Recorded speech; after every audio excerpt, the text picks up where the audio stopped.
Halo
teman-teman semua. Abad 21 ini udah nggak bisa lagi kita one man standing. Jadi memang kita harus Dan kalau kita mau lihat kayak di dunia ya orang-orang teknologi gitu ya. Gimana cara mencapai goal perusahaan, OKR dan KPI, namun tetap menjaga atmosfer tim startup yang sedang dibangun.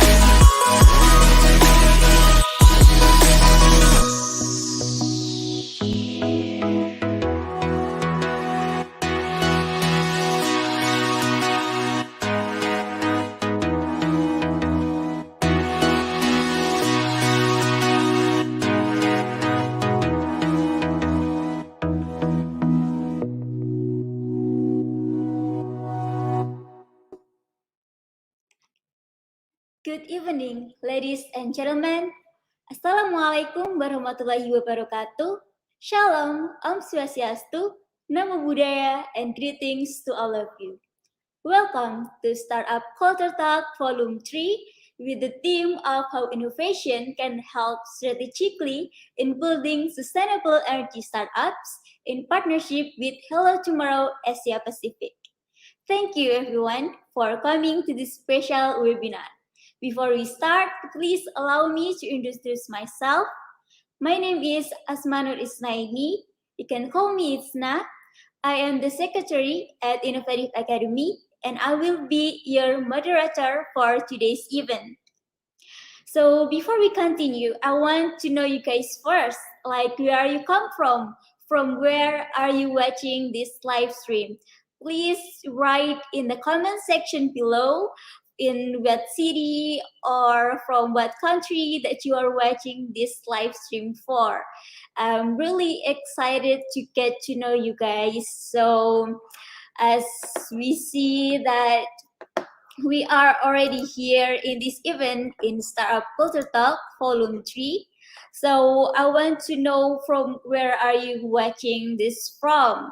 So you can write in the live comment section below in what city or what country are you watching this from.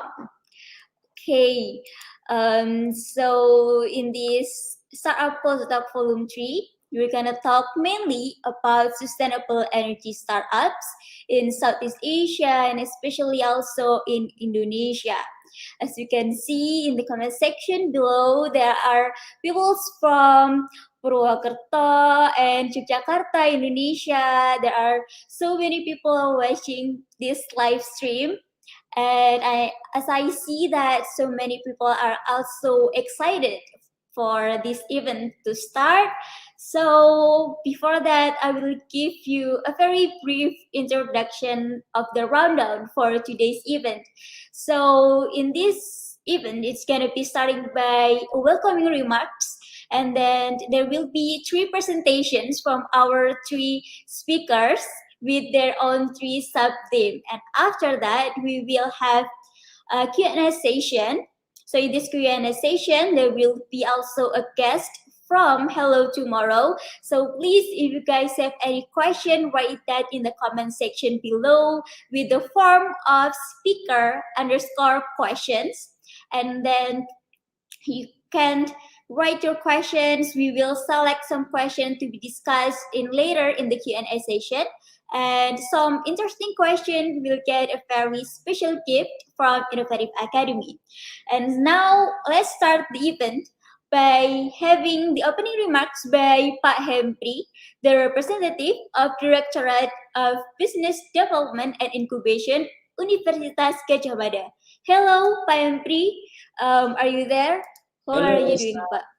Halo, Mbak Isna. How are you today? Yes, thank you, Pak. Okay, Pak, please, Pak Hempri, the opening remarks will be you. So take your time and you can start from now. Okay, thank you very much, Mbak Isna. Thank you, terima kasih, Your Excellency, Miss Yu Neron-Bancel, Lead Innovation Consulting from Hello Tomorrow Asia Pacific, Mr. Arif Fajar Utomo, Program Manager from New Energy Nexus Indonesia, Mr. Imam Teguh Islamy, CEO AGEV, and all participants in Startup Culture Talk Vol.3 in partnership with Hello Tomorrow APAC today, how innovation can help strategically in building sustainable energy startup.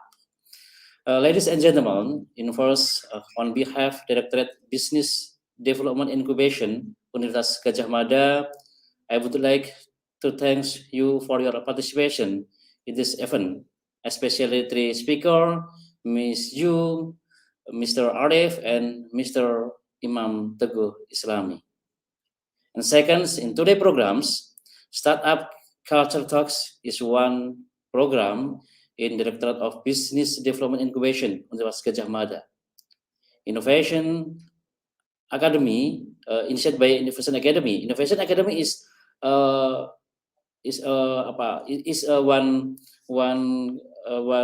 ecosystem, entrepreneur ecosystem under development and incubation Universitas Gadjah Mada. So this events consist the startup culture talk. This event consisted of webinar and interactive discussion. So in today, the themes about how innovation can help strategically in building sustainable energy startup. I think energy is the main agenda for the great debate between the world's commodity nowadays. Also, energy is also important to support the sustainable development goals agenda. I think it's the urgence for us to learn about energy. Ladies and gentlemen, from today's discussion, we hope that all participants can get increased understanding, inspiration to develop a startup. So, last but not least, I hope you can follow this event until finish. And on behalf of Directorate of Business Development Incubation, Universitas Gadjah Mada, I'm sorry if there are many shortcomings. Thank you very much for all, success for all, and God bless for your all. Thank you very much. Thank you very much, Pak Hempri, for the welcome remarks of this Startup Culture Talk Volume 3. So next, we are going to talk about our main theme of today, how innovation can help strategically in building sustainable energy startups. So as we have seen that in these recent years, the concern about the transition towards the clean and sustainable energy keeps increasing. As we have known, there is COP26 in which world leaders are gathering together to talk about climate change, global warming, and one of the main concerns is also the transition towards the clean and sustainable energy. And we, Innovative Academy, we believe that startups can also support the transition. And one of the things that we can do is by conducting a mentoring, by offering a capital, providing supports, and also useful regulation from the government. Another sectors that can also support the sustainable energy startups is accelerator, incubator, such as Hello Tomorrow. So what is Hello Tomorrow, our partner for today's event? Let's get to know it by watching this video. I wonder what the most difficult thing that we can possibly think of doing would be. And then everyone says, let's do it. So this is the kind of people that like, okay, we're going to do something not in spite of how difficult it is, but because of how difficult it is. Startups across the world are building new solutions that are reshaping entire industries more quickly than ever before. 7 editions, 25,000 solutions identified. It is time to engineer a new symbiosis. Solving the toughest challenges requires entirely new models of collaboration. Deep technologies represent an unlimited and unparalleled promise for a better future. Be realistic. Ask for the impossible. And you know, sometimes with enough ingenuity, the impossible becomes the inevitable. The solutions we support today represent an unlimited and unparalleled promise for a better future. They represent hope. Be a part of our global Hello Tomorrow family and be a part of this shared journey of hope. Build strong relationships with other deep tech-focused investors, industry leaders, experts, and fellow entrepreneurs from the region and around the globe. If you too have a solution, join our Deep Tech Pioneers community for year-round access to a global deep tech ecosystem like no other. Receive business and funding opportunities and connect with talents and mentors. It's time to come back together, connect, collaborate, inspire. Let's unlock the power of deep technologies to solve our toughest global challenges. Hello Tomorrow.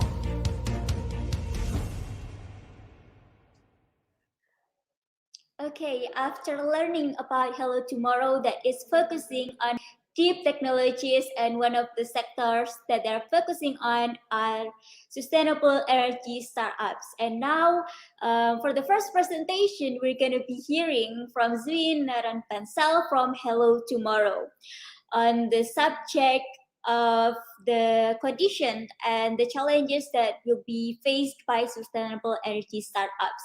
So Zui is the lead innovation consulting from Hello Tomorrow Asia Pacific. Zui is an international strategy and innovation consultant with 7 years of professional experience across international markets. She is dedicated to accompanying entrepreneurs, corporate clients, and government actors to tackle their technology and innovation projects. And so for this first presentation, let us welcome Zui Neron-Bancel. Hello, Zui. Hi, Itsna. Thank you for having me. Okay, so are you ready for your presentation? Yes, I am excited to start. Okay, you are very excited for that. So please, Zui, the time is yours. Thank you very much. I'll wait for you to pull up my slides, which I've shared already. And while that's getting started, first of all, hello to all of the startups from UGM and to our sustainable energy enthusiasts. Really happy to see so many of you connected here today. Thank you, of course, for Innovative Academy. Itsna, Mr. Hempry, for the introduction as well, for us to have this important conversation, which is our transition to clean energy and the really important role that science entrepreneurs play in this one. So the focus of my discussion today is going to be our path to sustainable energy in Southeast Asia. First, we're going to have a look at the opportunities, the challenges in this transition, and then why deep tech solutions are such an important part.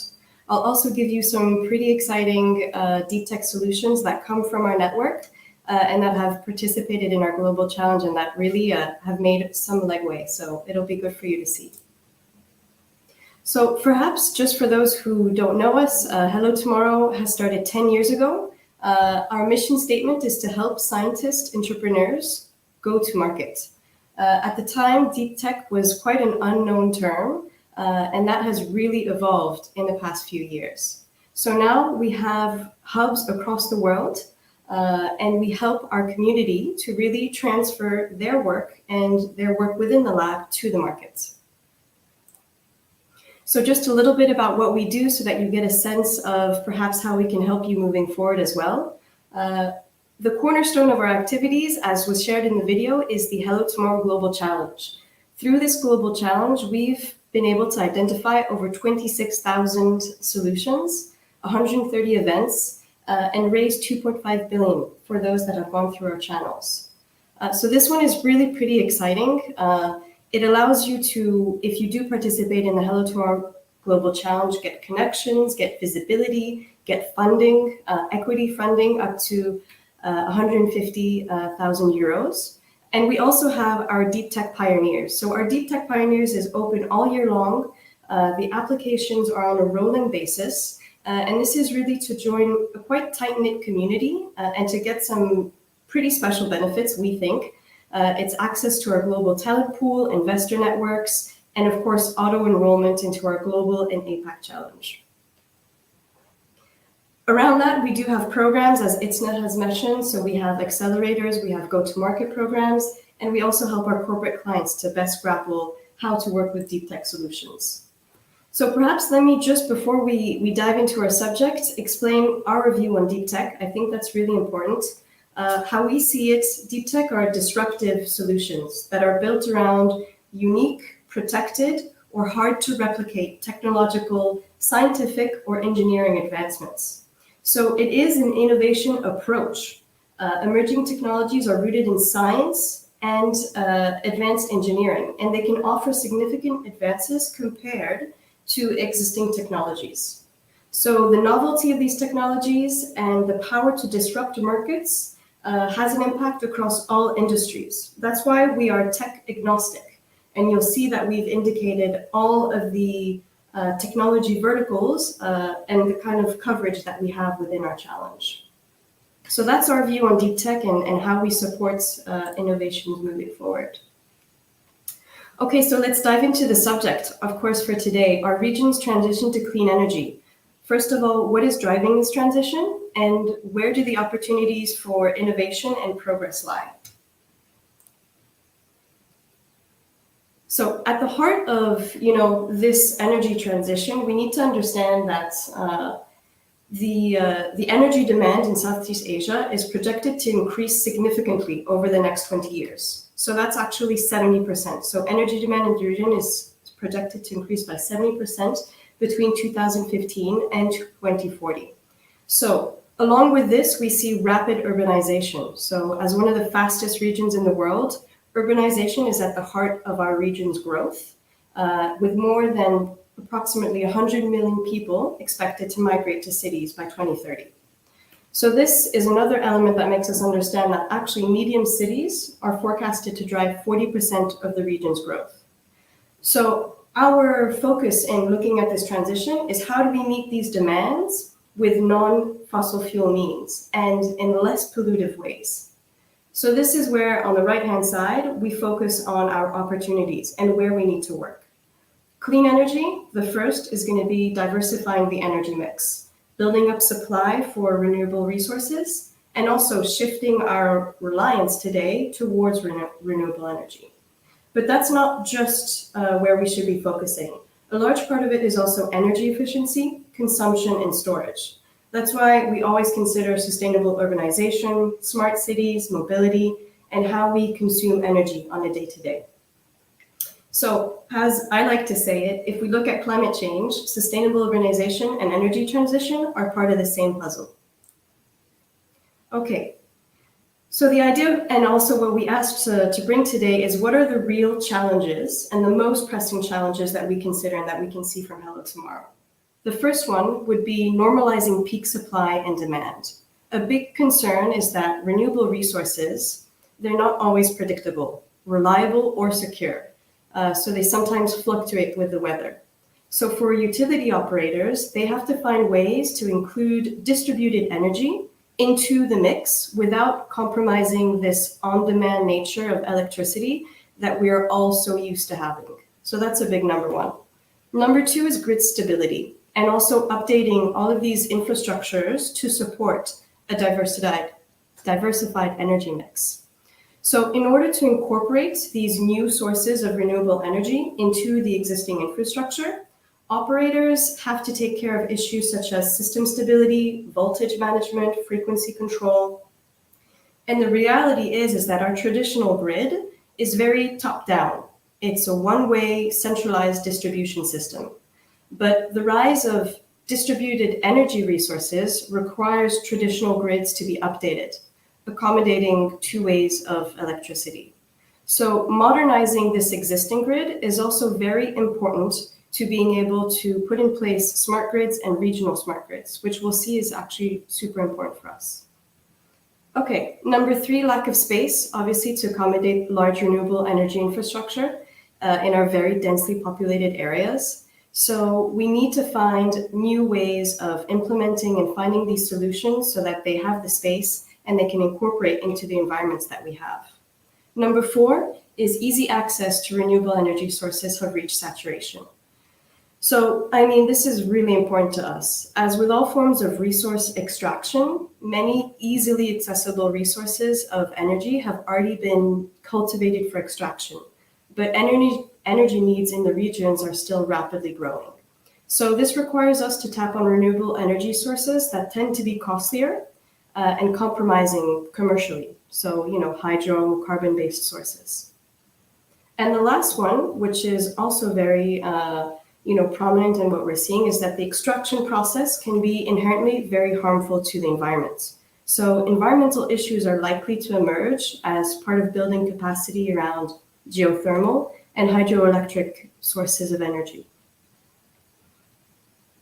Okay, so those are the main points that we consider are pressing challenges. What we've seen from our discussion with corporate clients, industry leaders, and governments is that there's also a regional dimension to our energy transition. A regional dimension that has to take into account each country's natural advantages. So pretty much collaboration is going to be key in reaching our regional objectives for energy transition. So when we talk about a regional level, here we say increased reliability of the power supply, enhanced energy security for all, and also regional collaborative infrastructure that supports this diversified energy mix. And this is the term that we hear quite a lot. It's this regional smart grid. So Singapore, for example, as I maybe haven't mentioned, but I am based in Singapore. Singapore has planned to reduce their carbon footprint of the power sector by importing around 30% of electricity from low carbon sources, such as renewable energy plants by 2035. So that's a specific trend that's going to be pushing our region and our actors to collaborate in new ways to be able to bridge this gap. Okay, this is maybe just a reminder, and COP23, 26 happened not long ago. This expression has gone around on social media. It was coined by Jan Koenigsegg at Cognizant, and it's called carbon tunnel vision. And I think it's pretty important for us to keep in mind in these conversations. Achieving net zero emissions is a monumental objective, but we shouldn't forget to widen our perspective and understand all the types of impact that our energy transition is going to have repercussions on. So biodiversity loss, I was just talking about it with the environmental impact. Water crisis, hydropower, those are very closely linked. But these are all the type of innovations and areas that merit attention. So if you're working on something that is correlated to this, then this is going to be supporting as well the energy transition. It's not just clean energy. All right, moving on, because really the idea is also to give you a flavor of what deep tech solutions are and why we see them as such a crucial element as to how we're going to bridge these gaps. There is something about deep tech ventures that makes them unique, is that they lie at the convergence of 3 specific approaches, and they have unique characteristics which allow them to really tackle our toughest global challenges. First, they focus on solving fundamental issues rather than, the incremental innovation that we may be used to and have seen in the past decades. They leverage the convergence of disruptive technologies, very interesting, and we'll see it in the examples afterwards. 97 of them at least mobilize 2. And they develop mainly physical or hybrid products and not just software or marketplace platforms. Of course, they leverage data and AI. It allows them to go through to scale, and that's very important. but there is a hard tech aspect to it.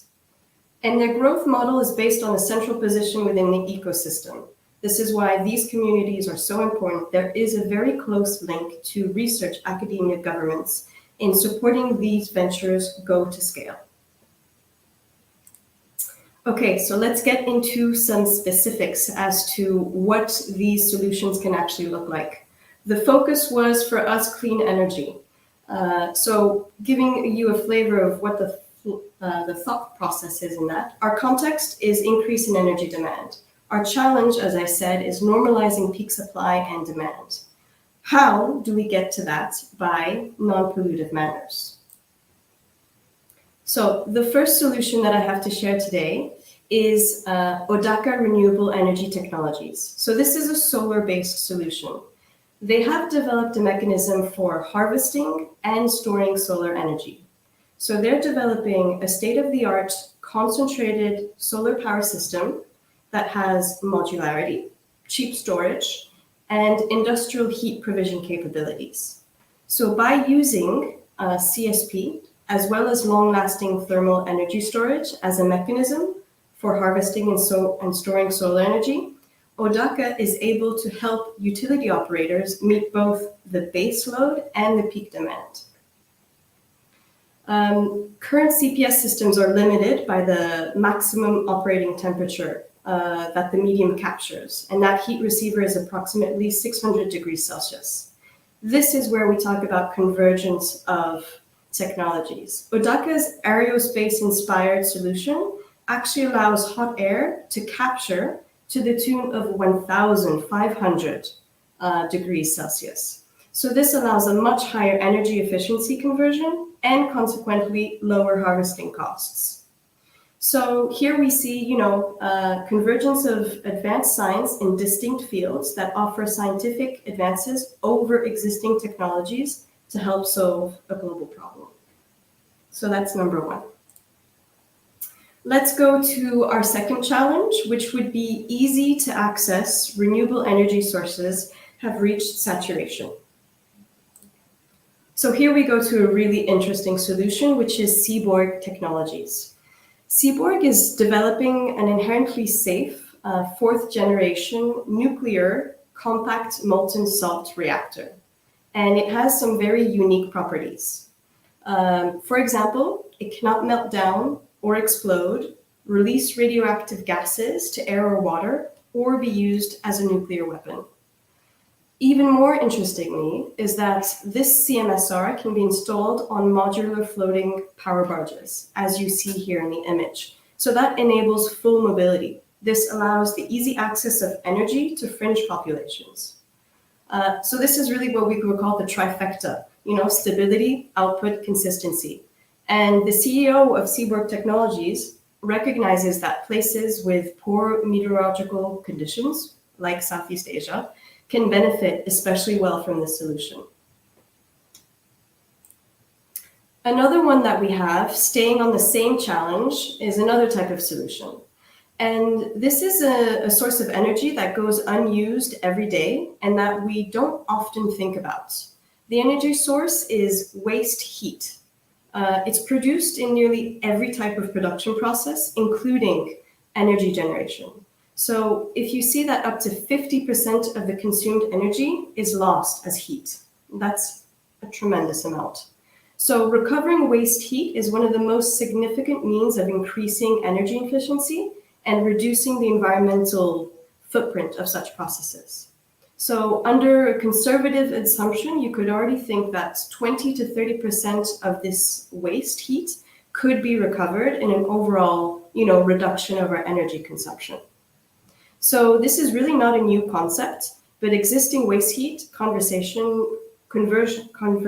processes have been limited to, very minimal ranges, not too hot, not too cold. This one has allowed us to overcome that limitation. So the craft block, as you see here, enables the storage of large amounts of energy in a small place, coming from waste streams of up to 1,300. All right, I'm going to be hurrying along just to make sure. Perhaps the last challenge that I'll be talking about is the extraction processes can be inherently harmful to our environments.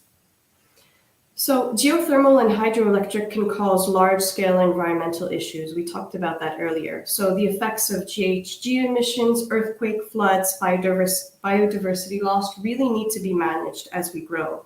And for Indonesia, this is particularly important, knowing how important these two resources are for the energy transition. So AGEV technologies represents the first truly scalable form of clean baseload and dispatchable power by way of a closed loop geothermal solution. So it's really closed and it's limiting the fracking impact. So it's a system that allows the deployment of geothermal infrastructure without fracking, earthquake risks, or aquifer contamination. This is really a game changer, as geothermal energy is one of the few renewable sources that allows for constant, stable delivery of energy. And the last one, and this is actually the winner of our Hello Tomorrow Global Challenge for 2020. So they've developed a groundbreaking battery solution that combats climate crises on two fronts: renewable energy as well as carbon capture. So here we've separated the greenhouse gas generation from the production process. And that's the main innovation. And it goes a step further, that it's not only decoupled CO2 generation from energy production, but instead the produced energy will eliminate CO2 from the atmosphere. So imagine the mitigation of CO2 emissions, but in conjunction with renewable energy and storage. So Agora's CO2 redox flow battery consumes industrial scale amounts of CO2 during its charging cycle, while providing clean electricity on demand during the battery discharge. So that sums up the most promising solutions that we wanted to share with you. And we hope that it explains how these solutions are tackling very identified and specific problems. So before I hand over to our next speakers, perhaps I can leave you with some questions, as I'm sure you have all entrepreneurial ideas and projects, how to frame these, of course. Perhaps question number one would be, what is really the friction or problem area that you are looking to address? That's quite typical in our innovation, thought process. But take it a step further and say, how can we use science and technology to solve a problem in a better way than what has been done before? And of course, the very important question is, can we deliver this solution at scale outside the lab so that it can really have a global impact? And is it economically viable? So is it at the right price points? So I hope this gives you lots of good ideas, and I'm excited to see if you have any questions. Of course, I really invite you to submit an application for the Deep Tech Pioneers if you think your solution is something that would fit well within the context that I've just explained. We'll be happy to review it and also, invite you to join this pretty rich community. And Itsna, that's all for me.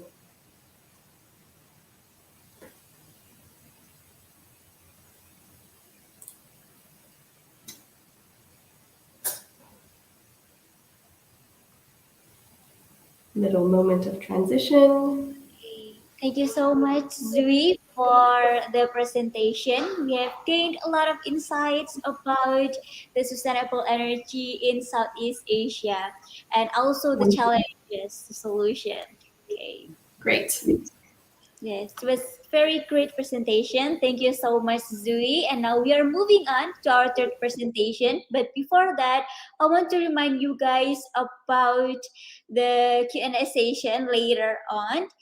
First, if you have any question, please write that in the comment section below in the chat box. You can write by the format of speakers that you want to ask to, underscore your question, and there will be selected question that can be discussed, and also the most interesting question will get a special gift from Innovative Academy. So feel free to write your questions in Bahasa or maybe in English. It's fine if you have any questions about the first presentation, about this presentation, and also there will be Hello Tomorrow guest later on in the Q&A session. So if you have any question about deep technologies in sustainable energy startups, you can also ask about that in the chat box. And I want also to remind the audience out there that your attendance, you can fill that by the feedback form that can be shared later by our admin. So if you want to get the certificate, you have to fill the feedback form. So please stay tuned at our live stream, and later on you can fill out the feedback form if you want to get the certificate. And I think that's it. Now we are going to be hearing from our second speaker of today, Arif Fajar Utomo. So Arif is the program manager of New Energy Nexus Indonesia. Arif has over 8 years of professional experience gained from diverse industrial sectors, mainly in the energy and startup business.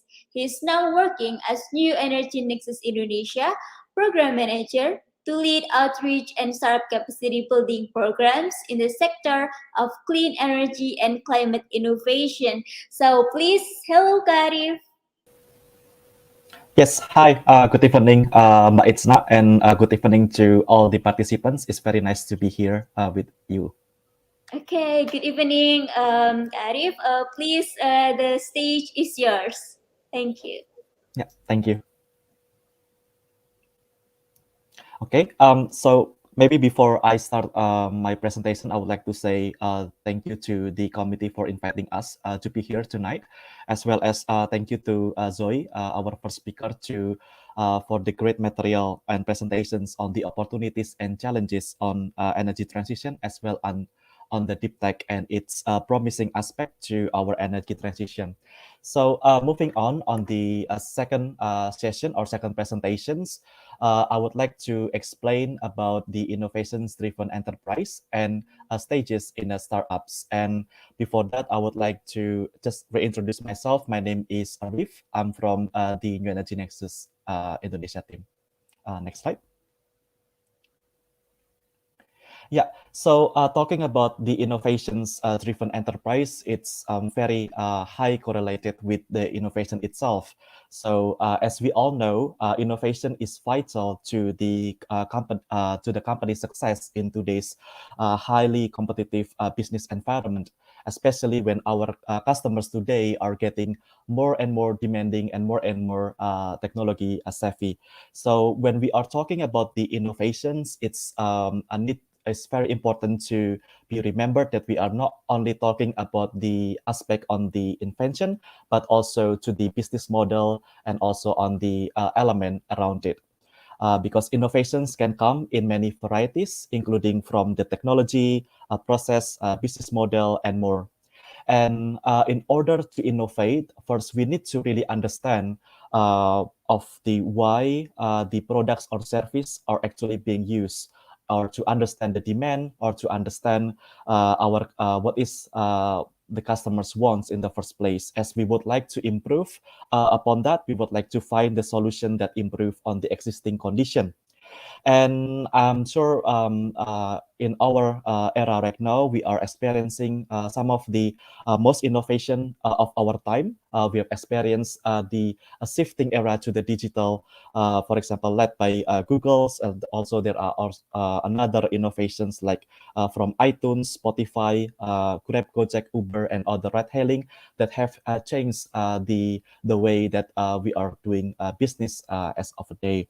So in this session, we would like to discuss more about innovation as well as the innovations-driven enterprise itself, or in short, on the IDE. Next slide.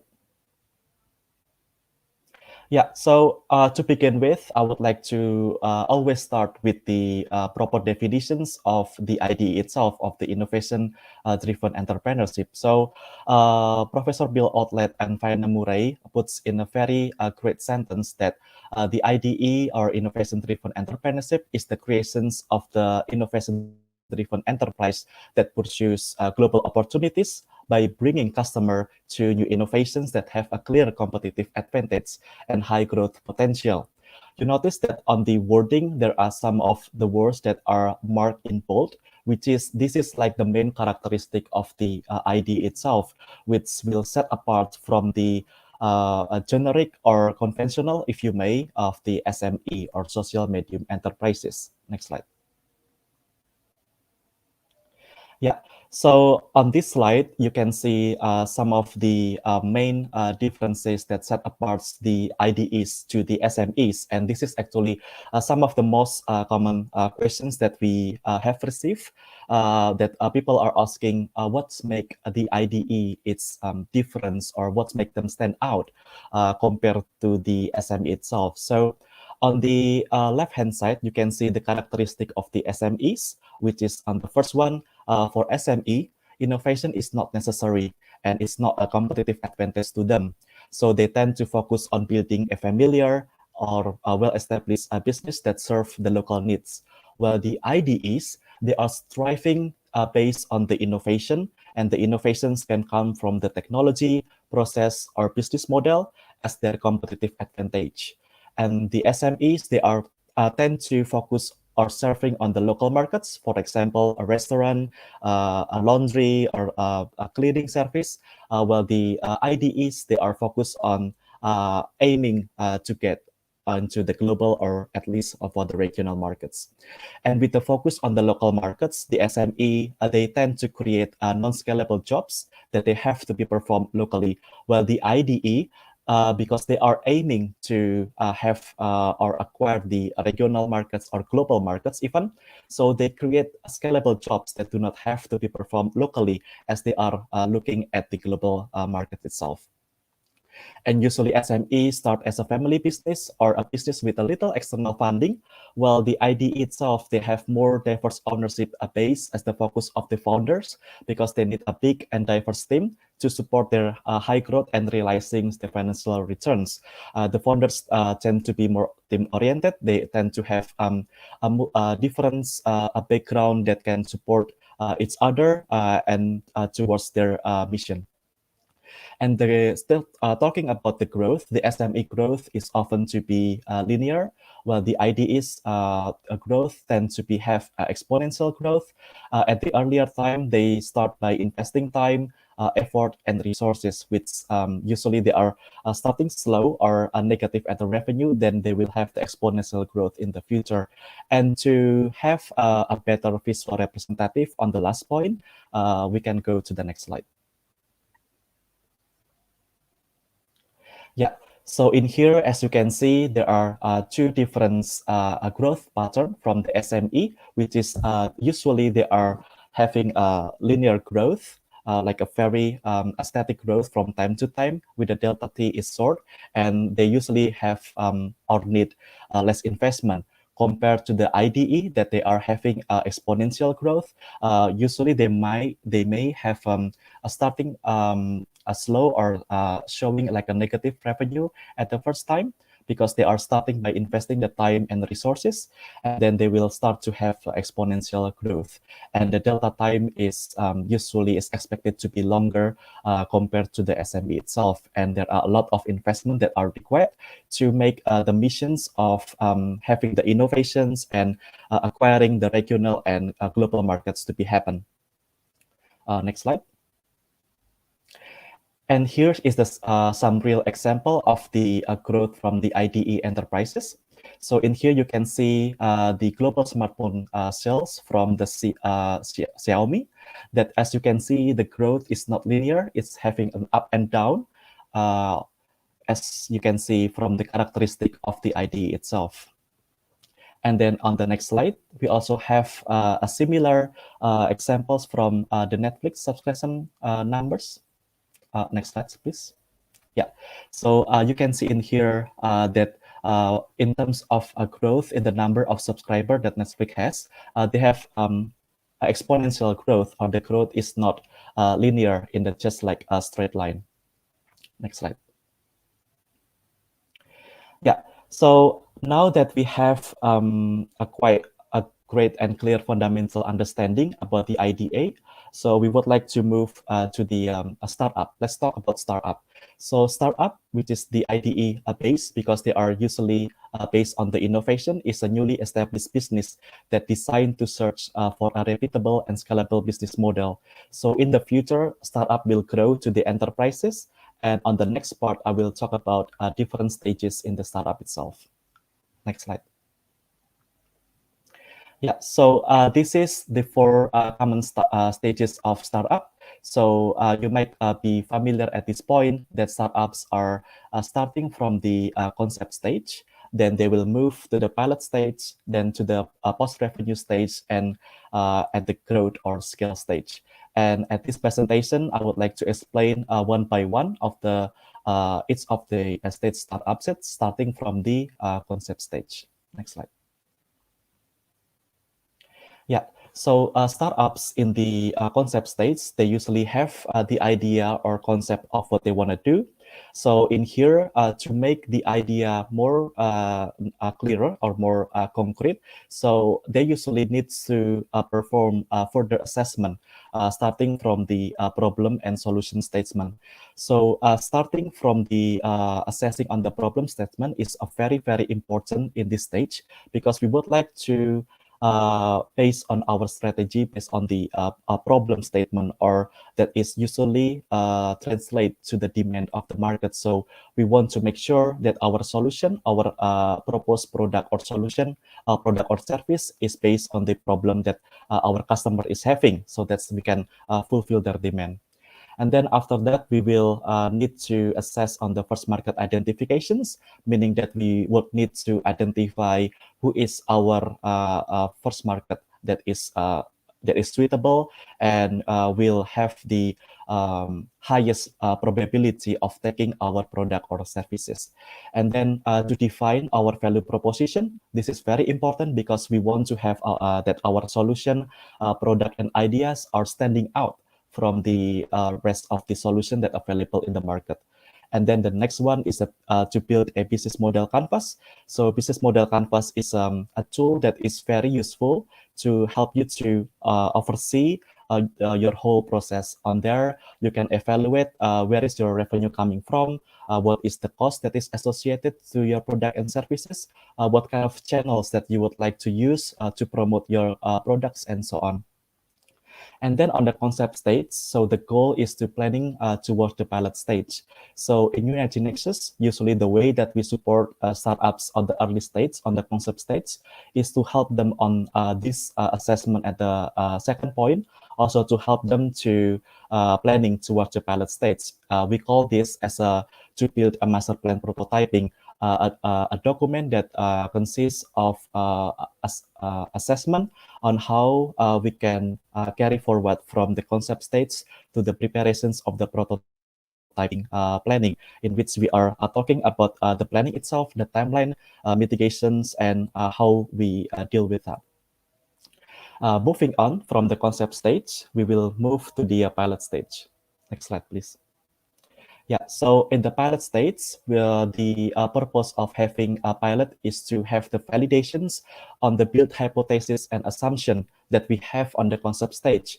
And this is done through experimentation and iteration. So it's a more like a process, because it's very rare that we only do like one pilot stage and everything is just validated and works, and like our initial hypothesis, it just happened. So usually we need to do iterations to improve on the piloting stage itself. So on the pilot stage, usually what we need to do is to gather feedbacks and improvement towards the initial build concept that we have. And the purpose of doing this is to build into the MVP, or minimum viable product, that is functional and viable for our first market target. Next slide, please.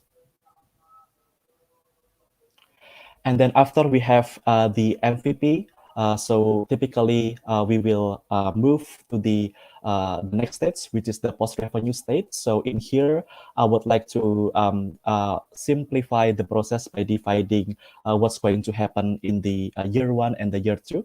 So typically in the year one, we are starting to building tractions and validation, where our focus is to grow our customer base. and attaining the product market fit that we have researched earlier.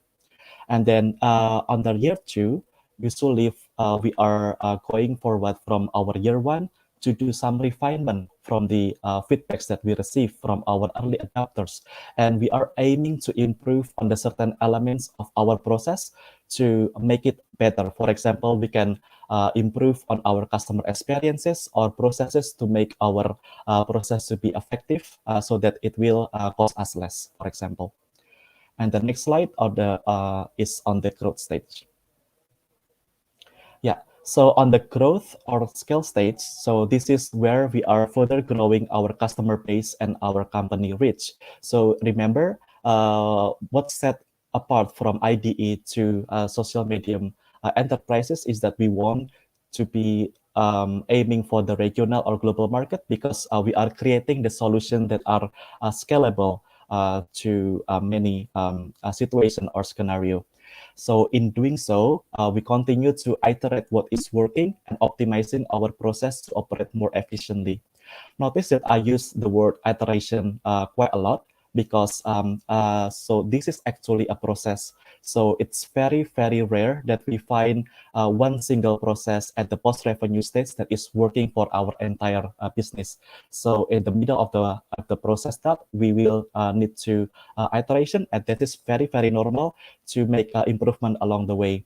And the final goal of the growth or scale stage is to be an established enterprises. Next slide, please. And on these stages or on your journey, you are not alone because we at UNG Nexus can help you.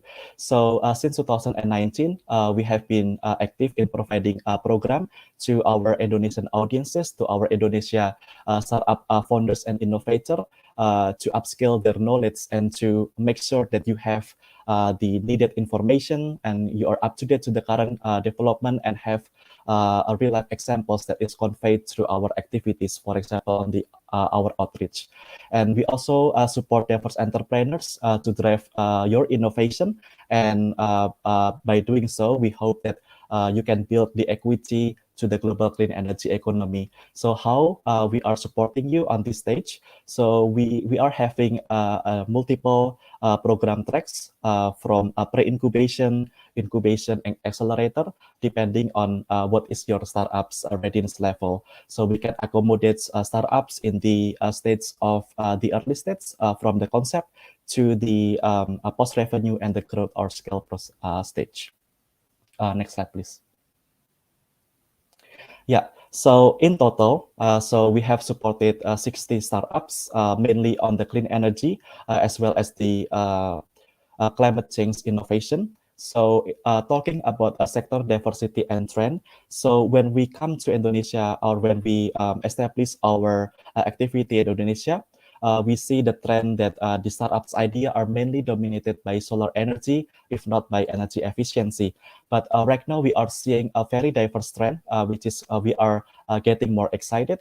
For example, as of now, with the 60 startups that we are supported, we have 23% of it coming from the solar energy sector. 17% coming from the energy efficiency and management, 17% coming from smart mobility, which we are seeing a huge influx of idea on smart mobility from the last year, as well as the biomass or alternative fuels for 13%.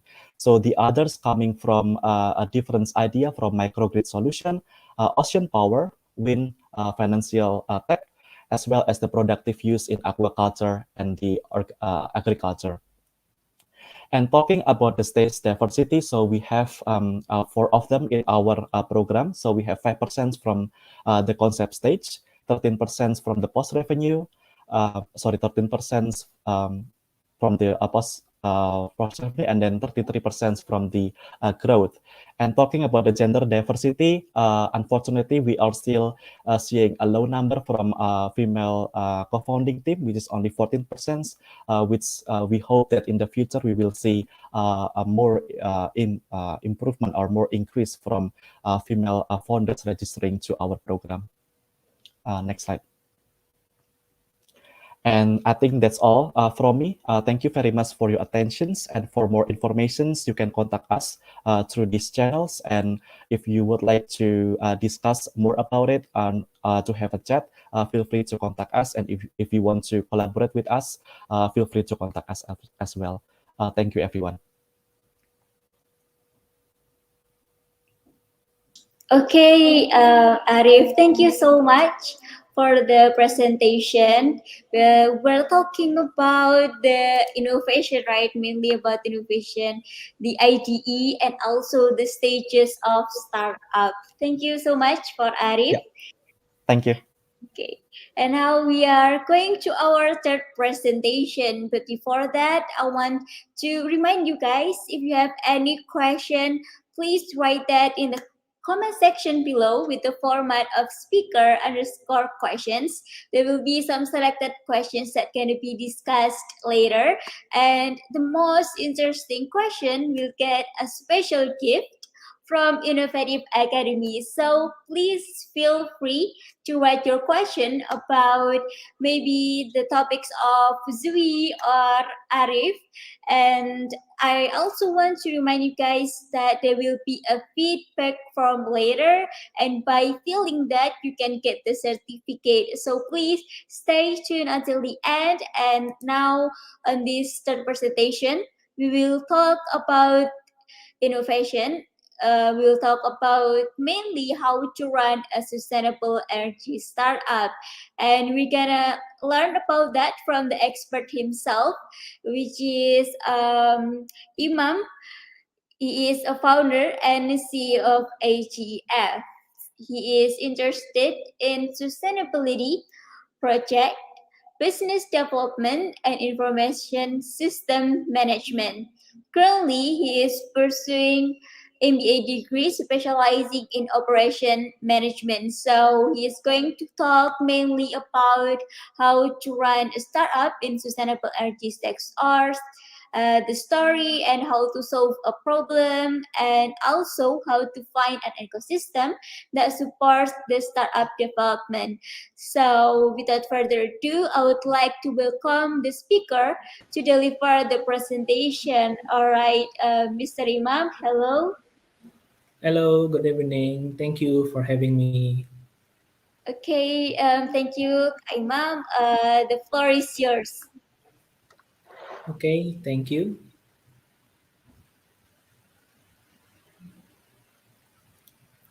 Okay, thank you everyone and good evening. My name is Imam. I'm from AGEV, and now I want to share maybe a little bit about the running startup in sustainable energy sector. Yeah, maybe in this section I just telling the story that I already get, but yeah, you know about the telling story is a lot of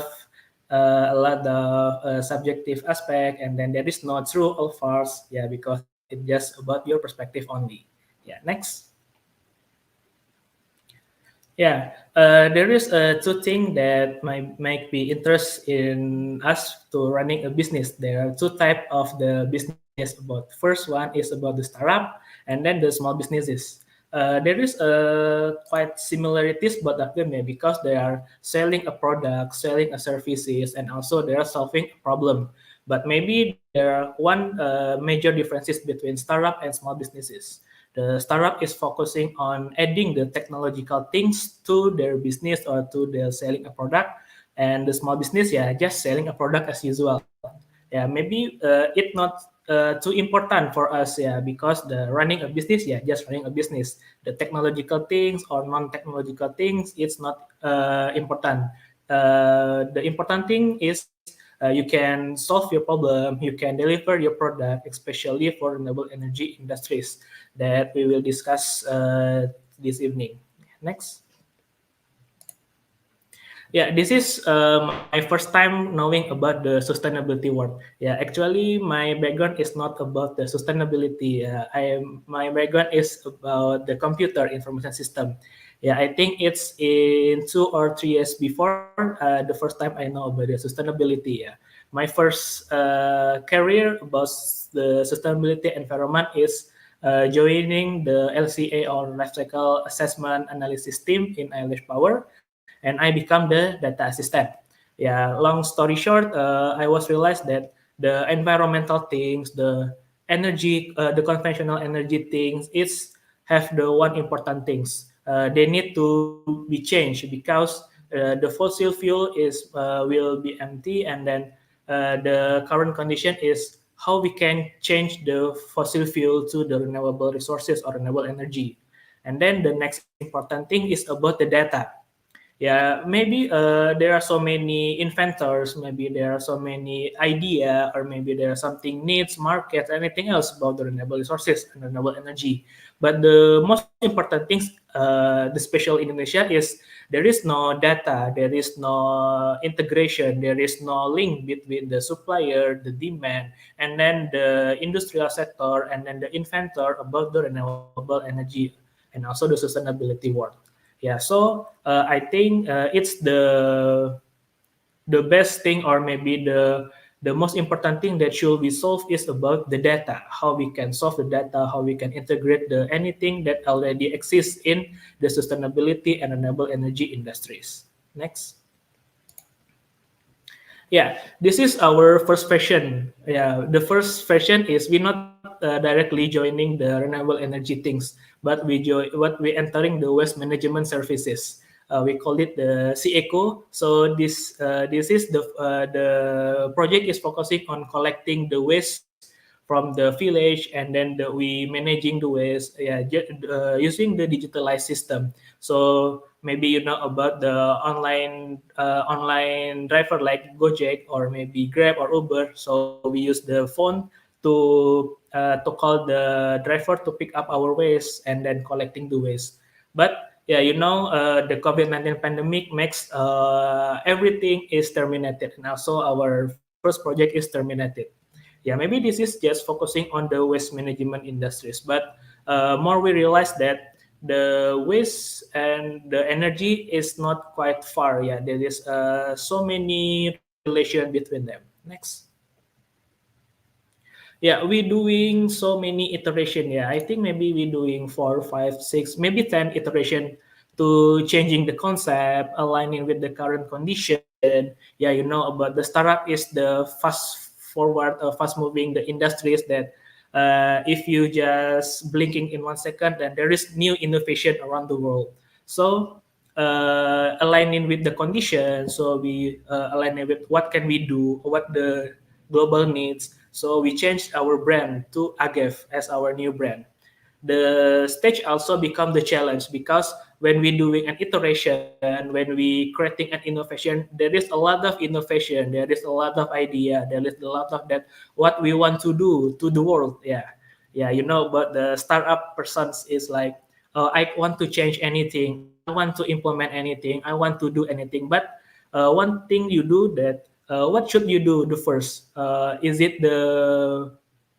the idea that need in the world right now, or maybe it just the idea that maybe it can be implemented by 10 years, 20 years from now. Next. Yeah, the first and the big question when we developing the startup is the market available? Yeah, because when we thinking about the I want to make a startup, I want to solve the problem, I want to create a business because blah blah blah blah blah. But the actually it's only the things that you just think by yourself. Yeah, maybe it can solve your problem, but it's not sure. We're not sure is the problem is others' problem also, or it's just your problem that yeah maybe I can solve this problem for myself, but maybe the others doesn't need the solution that you bring in your startup. Next. Yeah, actually, the Indonesia is the home of renewable resources. Yeah, Indonesia has the potential utilization of renewable energy in about 32,000 megawatt, or we can say about 40 million US dollar per day. But unfortunately, Indonesia only utilizing about 5.7% only. Yeah, there is a lot of the problem, and there's a lot of cost why Indonesia only utilizing below that 6%. Yeah, when we're talking about the Ministry of Energy and Mineral Resources, one of the biggest problem in Indonesia is there is no integration, there is no connection between the supply and the demand. Yeah, renewable resources, we can, maybe about uh, uh, cook oil waste, you can change it into the biodiesel, or maybe you can change waste into the energy. Yeah, Indonesia have a lot of waste that already create amount waste mountain anywhere, but we have a lot of waste. But why Indonesia only utilizing 5.7%? Yeah, because there is no integration, there is no connection between the supply and the demand. Yeah, but currently is a good timing at a good moment about the renewable resources. Yeah, about the SDGs, the COP26. Indonesia also become the G20 presidency, and also the Indonesia government supporting us about the national covering program to increasing the renewable energy use than coal or fossil fuels. So we can say that this is the right moment, this is the right time to you to enter the renewable energy industries. Yeah, maybe actually the renewable energy industries is still have the blue ocean market. Yeah, there is that's not all the market still have many potential. Yeah, you can choose what your perspective to enter. Maybe about the energy efficiency, or maybe the producing energy, or maybe a digitalization. Yeah, there is a lot of opportunities in Indonesia, and also in the world of renewable resources. Next. Yeah, the next question, after we know the condition of market, and then the next question come. The next question is about, are the customers know the product, and is it the right time to sell your product? Yeah, actually, AGEV, when selling their product, we got a lot of question about our product. What is your product, and also why we should use your product? What is renewable energy, and what is co-firing, and so many questions. Yeah, maybe back that I said before. Yeah, maybe that's maybe the problem is important for us, but we don't know the problem is also important with from others or not. Yeah, maybe it's just for us that the others is doesn't not important. Next. And how we can solve the problem, how we can know the problem, or maybe our solution is important as is the needed by the market. Yeah, there is a lot of way to know about our idea or our product works. Yeah, maybe in startup industries, about the incubation activities, acceleration activities, and also we can join the competition. Yeah, I think this is maybe three formal and cool ways to do that, to know our idea, to know our product maybe works or not. Yeah, because when we joining the incubation, the acceleration, and also the competition, yeah, we can meet directly to the expert in this field, and then we can also get the marketing value, and then you can get more famous for your brand. So yeah, maybe you can spend a short time to accelerate your startup, accelerate your idea, accelerate your product, rather than you just doing that by yourself. Yeah, maybe you can go to the customers one by one, knocking one door to another door, but there is wasting time. Yeah, I not say it's wrong, but yeah, maybe the startup, once again, the startup is the fast forward industries. You also need the fast forward solution to implement your solution. Next. Yeah, COVID-19 pandemic also makes all the startup activities are running online. Also, the AGEV, when we doing the incubation, acceleration, and also some competition in the last 2 years. Yeah, and this is there are several activities that we done. The first, maybe the first one in me with the red shirt is our first development activities. Yeah, we joining Shell Liveware in 2021, and then this is our, maybe I can say, is our first championship, our first winner in Indonesia Energy Innovation Challenge in 2021, and also the below that, that's our first offline event. And then they continue to now we join the several accelerators, several ecosystem with supporting the startup activities. Yeah, maybe one things that maybe I regret in this moment also in the COVID-19 pandemic is our activities is doing online. So we cannot meet with the other participant directly, yeah, because one of the benefit that we all of the startup in the startups one joining the program like incubation or acceleration is we can meet with the others, so we can chit chat, we can know each other, we can also create a new collaboration, yeah, because we are like have the same spirit, how we can sell our product, how we can collaborate, how we can implement our innovation, yeah. A lot of startups, yeah, a lot of startups maybe have the similar idea with you, yeah. We also looking the collaboration with all of the opportunities, yeah. But online activities makes makes all the direct interaction is limitless. And maybe I think one of the most important or most valuable things that I get in those activities about one-on-one mentor, yeah. A lot of activities like incubation, acceleration is give us one-on-one mentor, yeah. They give us one mentor with the highly expert in their several field to help us, yeah, especially AGEV, help AGEV to presenting their product, how to sell their product, how increase their brand awareness, and also, yeah, maybe when I meet the one-on-one, when I meet the mentors, it can change my mind, and also I can know how can present to anyone, how to can sell our product. Yeah, maybe it cannot be fine with only from the studies only. Maybe we can go to we can go to the market directly. But one thing that I want to share to you is about don't forget to your business. Yeah, maybe you focus on the event activities. You will focus to joining the incubation, joining the acceleration, and also the competition. That's a great move. That's a great activities. But one thing you don't forget about your business, yeah, because you create your startup is to getting the revenue. You getting the profit. But if you only focus on the event activities and you forget with the business, yeah, you cannot bring your startup in the next step. Yeah, you just sell your idea. You just know by the you can tell the idea, but you cannot implement your idea. Next. And then when we know the idea is proven, we know the brand, we get the brand awareness. Next is how to build the product. Yeah, we are not the Superman. Maybe some of you are the Superman, but we are human. We have a social beings. We need some help to build and run our startup.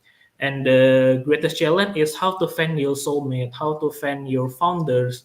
It's like you want to find your boyfriend or girlfriend. How you can meet the someone that have the same vision with you, have the same goals with you. Next.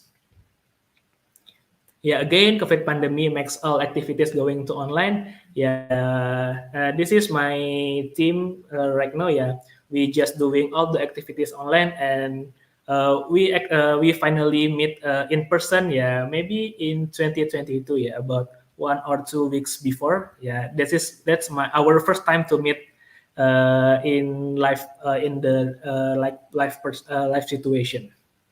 Yeah, I think that's the spirit of founder, the spirit of your team is the important things for you as the founder, to how you can maintain your team, how you can maintain yourself also to develop your startup and you to bring your startup in the future.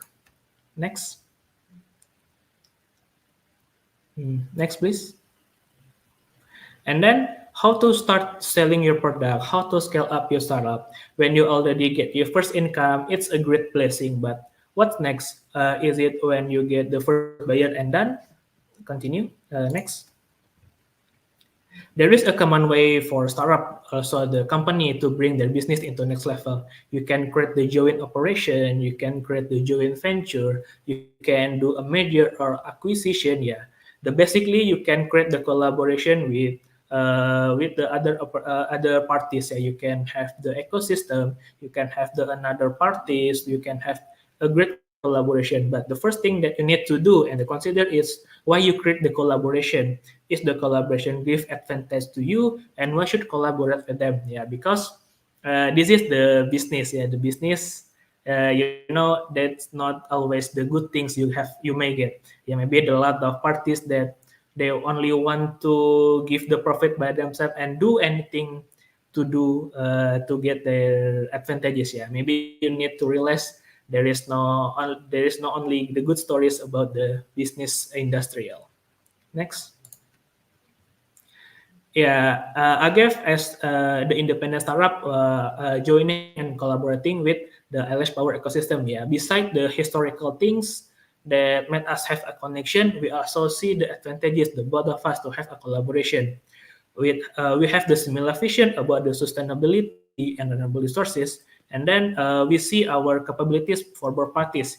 AGEV with the capabilities in the green digitalization and also LS in manufacturer scale industries make new spirit and give the power for us. Like Zoe said before, how to combine science and technology to solve the problem.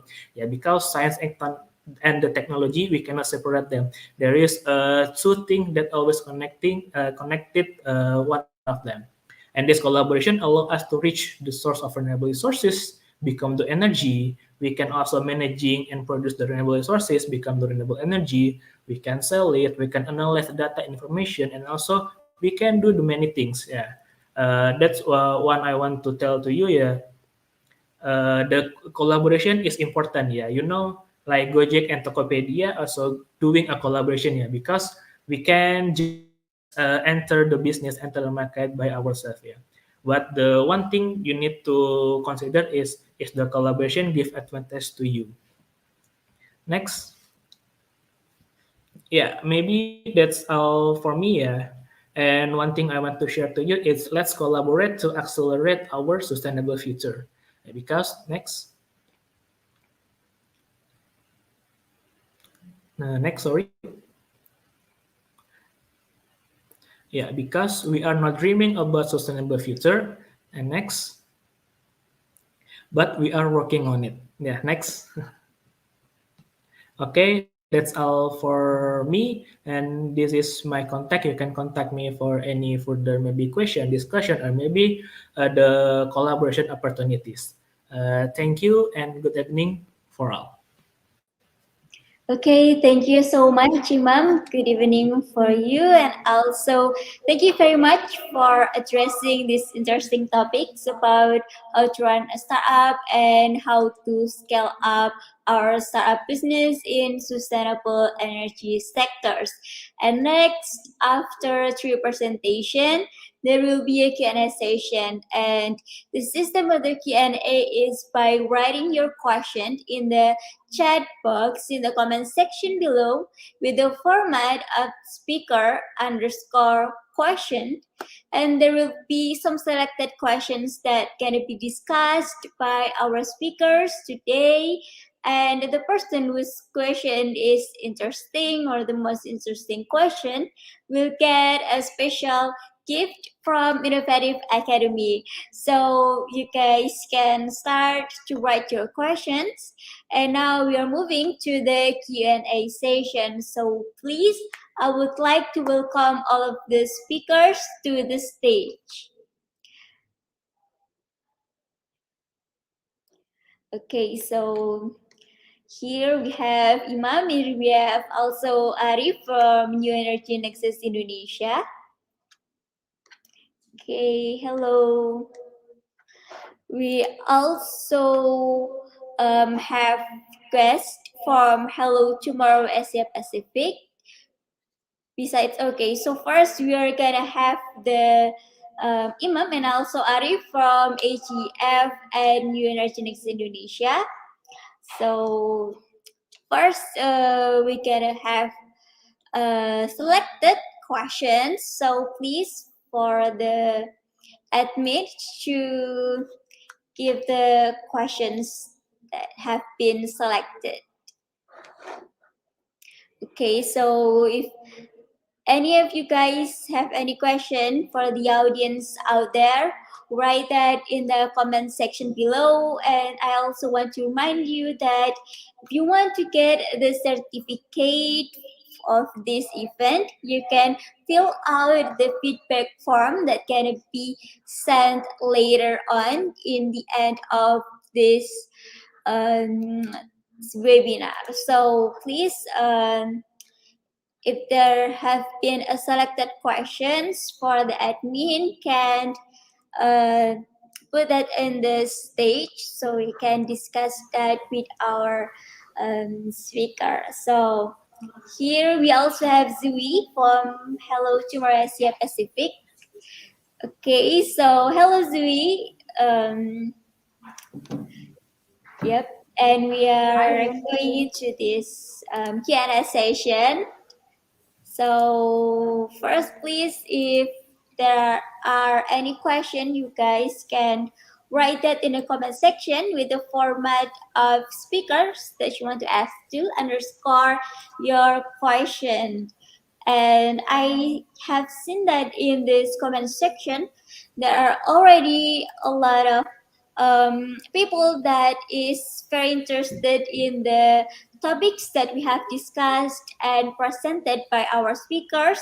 There are also some questions, and please for the host, if there's have been any selected questions that can be put into the stage.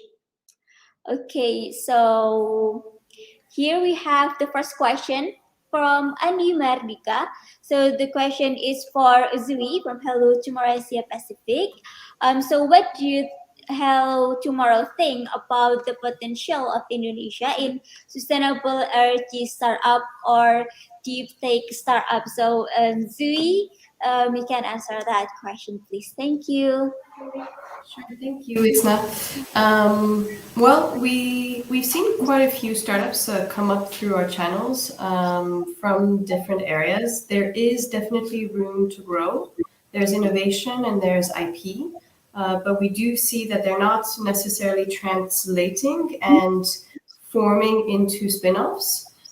So it is the stage of when you move to building with researchers, with co-founders, and to access to the different rounds of funding. So we've seen, a definite potential and room to grow. Okay, thank you so much, Zui. So there are some potential in Indonesia and also for the sustainable energy startups. And I hope that by having this webinar, the audience out there can gain more knowledge and also maybe have innovation about sustainable energy startups. Thank you very much, Zui. And now we are going to move on to our next question. So if you have any question, you can write that in the comment section. And now we have this question from Aditya Rizky Sahita. So the question is about bioenergy. So I'm gonna give some of the background. The fossil energy has a very negative impact. Of course, it has pollution, and also there are some solutions to that. One of that is it can be changed to bioenergy from bacteria, as what Aditya have already read in journals. And one of them is yeast, because it's produce lipid as a base to make an energy. So she asked that, is there a possibility to make a startup in bioenergy, and how to get a funding? And that is the question from Aditya. So please, Zui, you can give an insight about that.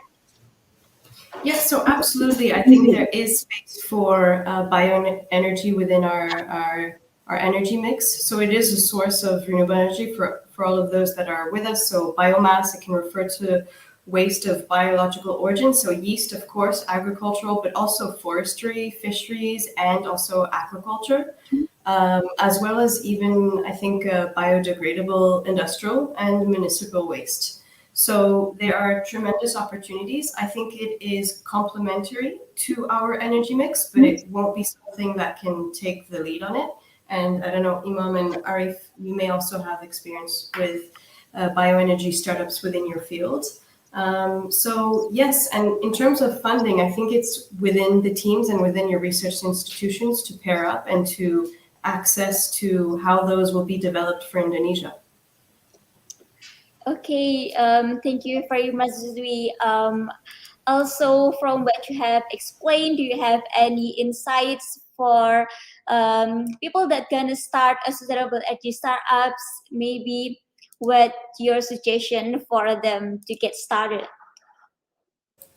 Oh, I think maybe Arif and Imam are good to answer that one. Okay, thank you so much, Zui, and for the explanation also for the talking about the bioenergy startups and the possibility of that. And next, we can have another question from our audience out there in the YouTube live stream. So there is a question from Monica Nashwa for Zui. What is the example of ecotoxicity that sometimes we didn't see it as it has been explained in your presentation? Thank you, Zui. You can answer that, please. Yeah, sure. So ecotoxicology, typically we consider it as the study of toxic effects on our natural or on our man-made substances. So you typically try to determine the levels and the types of contamination that could cause harm to our animals, to our plants, to our water. So yeah, it can be done at multiple levels within the community, and it provides insights into either the health ecosystem that can be determined by the measurements of chemicals in the environment alone. So that's what the field of ecotoxicity is, and I hope that answers what you were asking. Okay, thank you very much, Zui. I think it was very clear to know more about the ecotoxicity that have been asked. So now we can have another questions from our audience. So this is for Arif. He asked about, is there a difference between an ID startup and a digital startup? So please, Arif, you can elaborate on that. Yes, thank you. It's not. Maybe before I answer this question, is it okay if we circle back to the bioenergy question? I have something that might be interested to say. Yeah. Yeah, regarding to the potential on the bioenergy, I'm agree with what Zoe already elaborated. It really depends on the startups, and sometimes we see bioenergy is something that is not really focused upon because we see that it's kind of have limitations compared to the other sector like the solar and smart mobility sector that is can be quote deployed massively, for example. But I would gonna say that bioenergy, for example, it's specifically to the waste to energy is one of the priority development, for example, in Bali. So the intention is very clear for some of the provinces that they would like to focus on, for example, the waste to energy because we have to acknowledge that these days problems on waste and how waste cannot be processed efficiently is something that is real. So those are also the focus on the development.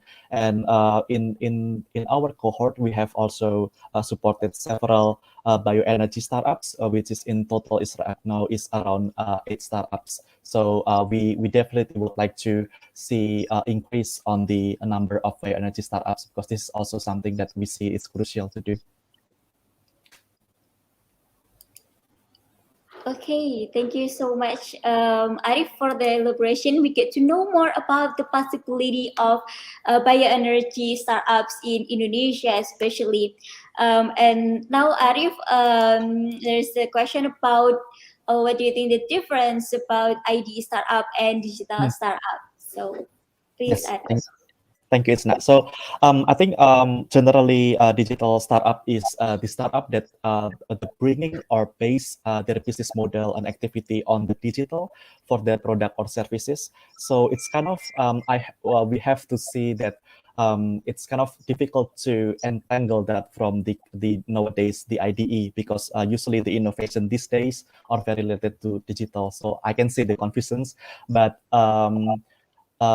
back to the root, the IDE or innovation-driven enterprise is anything that are using innovation as the main characteristic, where they are presenting something new to the customer that is can coming from technology, process, or business model. So it's might not always about digital startup. And for example, if the digital startups are bringing something that is related to digital, but it's not really innovation, so I don't think we can really classify that as the IDE. Although in this era, we often see that the innovation that is come across to the surface is usually very related to the digital, or at least internet-based and some technology as well.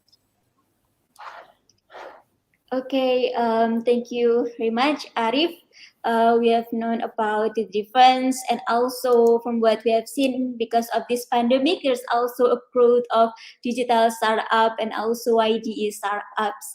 And now we're gonna move on to our next question. So this question is for Imam from AGEV. They asked about, and that they say that they agree to what have been said about the market that doesn't really care about environmental related company. So talking about the people's interest in Indonesia, what is your plan for startup to strive, especially maybe the sustainable energy startup in Indonesia? Okay, so please, Imam, feel free to answer. Okay, thank you for the question. Yeah, I also agree with the Ravian statement about the market doesn't really care about the environmental related company. Yeah, because they already use the coal, they already use the conventional electricity. Yeah, why they should using the renewable energy? Yeah. One thing that AGEV do to strive that the problem is, the first one is we expand our perspective. We not only the focusing on renewable energy things, but we expand to, we say that renewable resources things. Yeah, because anything that become the waste, we can use it to the renewable resources. We can create the new value. Like maybe the renewable resources, we can use the plastic into the bioenergy. We can also use the something into the bioenergy, but the waste not only can we produce into the energy only, we can also produce it to the another product. Like maybe we can enter into the facial, we can enter to the cosmetic, we can enter into the creating the building material. We also can create the another opportunity, another possibility of product. So one thing that we do is we expand our perspective. So we entering the renewable energy aspect, and we also entering the, maybe we said, the advanced material, so we can use the benefit of the waste or the material to create it the new valuable product. The new valuable product including to the energy and including to the non-energy. Yeah, that's from me. Okay, thank you very much, Imam, for the answer. So we have known about that, and next we can have another question from our audience. Now we have from Haidar. The question is for Imam, and he asked about what are the obstacles in the development of energy startups, especially in Indonesia. So please, Imam. Okay, maybe maybe the one of obstacle is about the financial support. Yeah, because when we want to developing the energy startup or renewable energy things, the first thing is we need to the high capital expenditure. So we need to create the big facility, the big infrastructure to can implement our solution into the large scale. Yeah. Maybe we can doing the pilot project in the small scale, but if we want to sell it, if we want to produce or we want to use that product or the pilot project things to become your product, you need to scale up, you need to funding, and you need to the more support from the investors. So maybe the one thing that you need to solve is about how you can how you can get the support to developing your idea, because the idea of the idea about how to developing something for the energy is already massive in Indonesia. Yeah. Maybe from the college student and maybe of all the researcher already create the research about that. But the one thing is how to can produce it, how to can bring it from the theoretical aspect to the practical aspect. Yeah, maybe that's the great obstacle in the development in energy startup. Okay, thank you, Imam. The answer is very clear about the obstacles and what we have to do to tackle that obstacles in the development of energy startups. And now we are moving on to our next questions. Now it is from Rivian Adi Mulyanto. He is asking to Zui. She's talking about people's interest. Is it true that world leaders already aware about what's going on with the world's energy or environment crisis? Contrary, how about the profit-oriented company up there? So please, Zui, feel to answer that and give out your opinion. Yeah, well, I think my opinion can also come from the discussions that we do have with corporate clients. So that's quite an important section for us. When we talk about, for example, decarbonization, the demand is coming from corporate clients and it is coming from profit-oriented companies. So they're very much working with external innovations, so startups and solutions, and having those solutions integrated early on within their business models. So that is definitely something, from my opinion and from what I see, that is driving and supporting the integration of certain of these solutions. So there are, the corporate labs, of course, that look to early on integrate solutions within their operations. So I would say that it's also, the demands of us, society, that is influencing some of the priorities that these corporations are now putting in place. So it's two-way. Okay, thank you, Zui. We have gained a lot of insight from that corporate clients and also the demands of our people and how we are demanding more sustainable energy startups. And I hope that answered the question for the audience out there. And now we are going to our next question of today's session. It is from Haidar. It's questions for Arif. Is there a difference in the development of innovation in energy startups and with other startups? So please, Arif, you can voice out your opinions on that. Yeah. So on this question, I think I would argue that is generally or fundamentally it's quite similar between innovation from energy to the other startups, because the fundamental of developing the innovation is first we need to understand what we would like to innovate about. So this is usually coming from understanding what actually the customers want or what actually the demands want by looking at our customers' pains and gains, for example, so that we can devise the innovation strategy that we want to do at the first place. So this kind of fundamental is similar for any sector of the startups to begin with.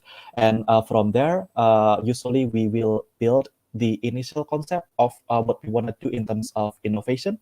And it's very, very rare, and maybe Mas Imam can testify against this, that the hypothesis that we have at the first time would not be the perfect one, because along the way we will have to iterate and improve on the deployment of the innovation, because not all the hypothesis or assumption that we will take will be exactly what happened or what is needed on the market itself.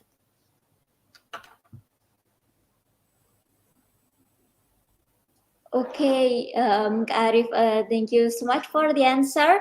We are talking about like the development and also how we have to look out for the customers and also for the initial concept and hypothesis and the ideation. And now we are going to our next question. It's from Nadia Ulfa Mawardi. They asking for Imam. What do you think about the future of renewable energy in Indonesia? So, please, Imam, you can answer that. Okay, thank you for the question. Yeah, I think the currently is the best moment, and Indonesia has give the bright future of renewable energy, especially in Indonesia. Yeah, because there are several supporting from the government, like the government already created several regulation about the energy mix program, and also the strategic program for Ministry of Energy and Mineral Resources to increasing the renewable energy implementation, and also the massive support from the incubation acceleration of the investor to supporting the sustainability and also the renewable energy things. And I think Indonesia have the good opportunity, have the future of renewable energy. Yeah. Indonesia also become the presidency of G20. Yeah, maybe I think especially for this year, the renewable energy and also the sustainability will become the great or maybe the highlight in Indonesia in this year. Thank you. Okay, thank you, Imam, for the answer. As we have heard that there are big possibility and big opportunities for sustainable energy startups and new renewable energy startup also in Indonesia in the future, as the government has also started paying attention to sustainable energy and many more. And now we are going to our next question from our audience out there. As we can see that there are so many audience that have already asked, and here it is. The question is for Imam. Could you tell us about the historical of how you build AGEV and how to find a good startup energy idea? So please, Imam, you can answer that. Okay, actually, maybe that's the long answer.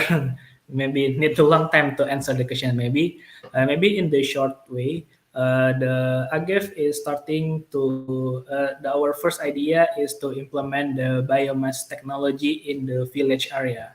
Yeah, but one thing that we find when we implement this first idea is why they need to implement our solution, why they need to change their behavior from the fossil fuel to the renewable energy. So we change our idea, we change our product, and we also have idea about to implementing digital assessment for the company. But again, the question is why the company should use your product, yeah, because we don't need to assess our environmental condition. Yeah, maybe in the foreign country is the sustainability aspect like is important to the company, like creating the sustainability report or maybe to increase their brand value. But unfortunately in Indonesia, the sustainability aspect for the company still not the huge or the important things to do.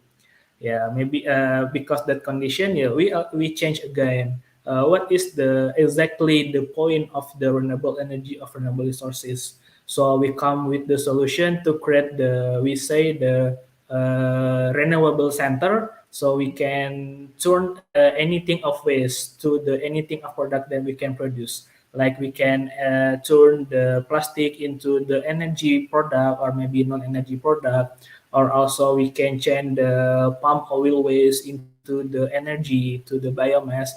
And also we supported the municipal solid waste or organic waste. We can turn it into the fertilizer. We can also credit to another product. Yeah, so our goals right now is how to increase the value from the waste. Yeah, we know that the waste is we say that the waste is a new mining center in the world right now. Yeah, that's the maybe the historical and then what the AGEV do right now. Thank you. Okay, thank you, Imam, for the explanation about AGEF, and we have learned about the innovation and also looking out for the condition around us, especially in the sustainable energy. And now moving on, we are going to our last questions of today, and it will be the end of our Q&A session after this. Okay, so first we have from Mdopit Shadat Riyadi. He's asking for Arif, what is the potential for making renewable energy in the village? Can we make a startup based in the village in Indonesia? Okay, so please, Arif. Yeah, And thank you for the question. So I would say the potential is quite promising, and we have to remember one of the advantage characteristic of renewable energy compared to fossil fuel is on the distributed energy, right? So it can be installed, for example, in Indonesia because we have solar in all the area all the year. So it's something that we should to look at in terms of distributed solutions to village or rural area in that matter. So I would say the potential is promising because depending on where it is, it should have any renewable energy potential. For example, you can process their waste to energy. We can use solar panel, install solar panel to increase the productivity of the aquaculture sector that they have. If they have wind potential, that's great. We can do that and so on. And this is actually, we have so many examples of startups doing that already. So for example, we have 3S, Sumba Sustainable Solution, that they are focusing on integrating solar to increase the productivity of the local community in Sumba. AGEV has been focusing on the processing biomass to villages, and we have also many other startups that if I mention one by one, it will lead us to probably midnight. So I would say that the potential is very high. It's a very untapped market. But first, I just want to remind you that for going there, you need to also ask specifically on the demand on the market, what is exactly that they need, because again, we need to match on what people needs, that is usually translate to demand, to make our business innovation is working in that area or in other area in that matter. Okay, thank you very much, Arif. As we have seen that there is a very big potential for sustainable energy startups applied in villages, as it is also have some examples startup that also have been focusing in integrating maybe a solar panel in community. And since we have so many interesting questions in the comment section from our audience, we're gonna have one last question for today's Q&A session. So this question is from Arif Khairi. He's asking for Arif, from your opinion, the time to start a startup, to start from the concept stage to growth stage for you, in what time does it like the most effective, and also what is your suggestion for the time to start from the concept stage to growth stage? And is there any kind of maybe your insights to that, to the execution of two stages? So please, Arif, you can answer that question. Yes, thank you for the question. So in our experiences, when we incubate the early stage startups from the concept stage to the pilot stage, it usually take around 3 months. Within our program, it might be longer depending on the complexity of the concept itself. So that's I have to say that because it's quite common to have a longer concept process ideations on that matter. And then from there, we will move the pilot. So I think the quickest pilot that we have is around 2 or 3 months. But mostly it can go to 6 months, for example, or 1 year. some startups that took 1 year in pilot, usually because they need to understand the trend for the whole year. For example, if you are focusing on your idea is to get the data on wind pattern, so you have to do it 1 year, right? Because you need to have experience all the seasons, for example. And then from the pilot, you are supposed to have the MVP. You are developing your MVP, then launching to your first customer. So this is also depends on the situation. For example, now with the COVID, it's quite difficult. We see some startups after they have the MVP, it took them a couple months to get their first customer, and then they can go to the next step, which is on the growth, which is might take them around 2 or 3 years. So bottom line, the timeline will be really vary depending on you, depending on how serious you are and how would you like to the level of the serious and commitment on the implementation phase. If you are looking to develop startups in a very quick way, collaboration is the way. So find a mentor, find an incubator, accelerator, work with, for example, Hello Tomorrow. They have so much experience in the area. Learn from more mature startups like AGEV. Ask their experience, their tips. It will give you like so much insight. It will cut the times needed in basically. Okay, thank you very much, Arif, for the answer. And that is kind of wrap up our Q&A session. I would like to say thank you for our speakers for today.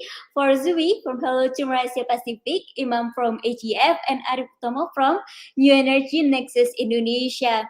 Thank you so much for giving us such insightful experience, stories, and also knowledge.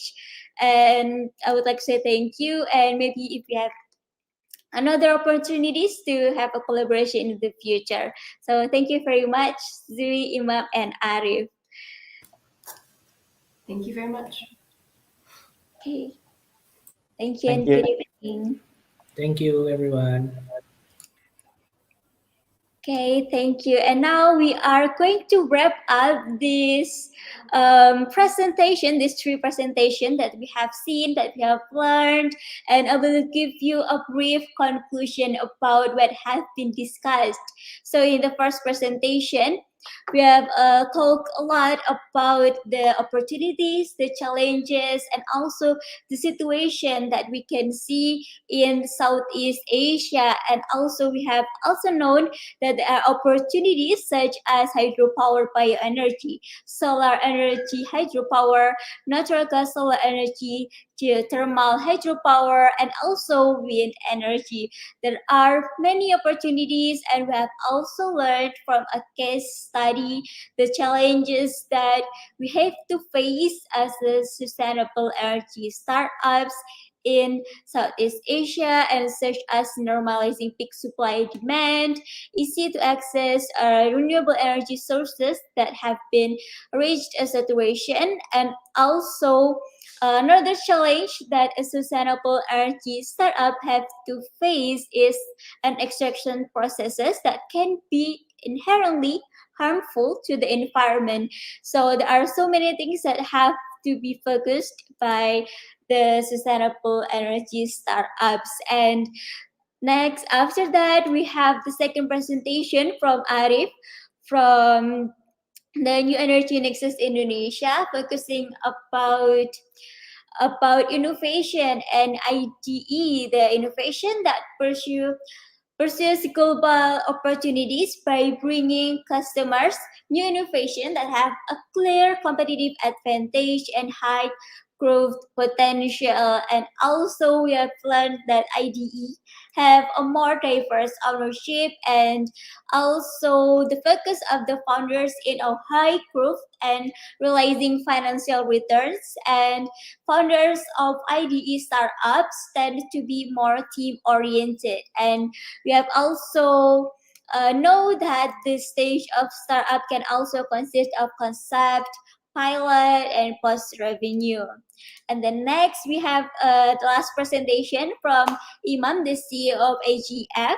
The main topic is about how to run a startup, especially working in sustainable energy sectors. And we have known that right now the current utilization of sustainable energy, of renewable energy in Indonesia is only 5.71%, which is still very lacking, and we have to get more innovation to utilize that totally. And we have also learned about the story of the beginning of building a startup and how to get the ideas, the hypothesis, and also looking out for the condition and the demands of the customers, especially in Indonesia, towards sustainable energy. We also have discussed about how to solve our problems and also how to find an ecosystem that supports startup development. As we can see, as we have discussed also, that for a startup to grow so much, they can join in a collaboration, joining an accelerator, incubator, and also learning from the bigger startups, and they will be much more growth after that. And ladies and gentlemen, finally we have come to the end of this webinar, of this Startup Culture Talk Volume 3. Please fill the attendance form in the feedback form that you can see in the comment section below. If you want to get the certificate, that is the mandatory for you to fill out the form, and hopefully the presentation will be beneficial for everybody. I would like to say thank you for the presenter for the informative and interesting topic, and the audience for the active participation. And that it's for the Startup Culture Talk Volume 3. Thank you for your attention and see you in the next event. Goodbye.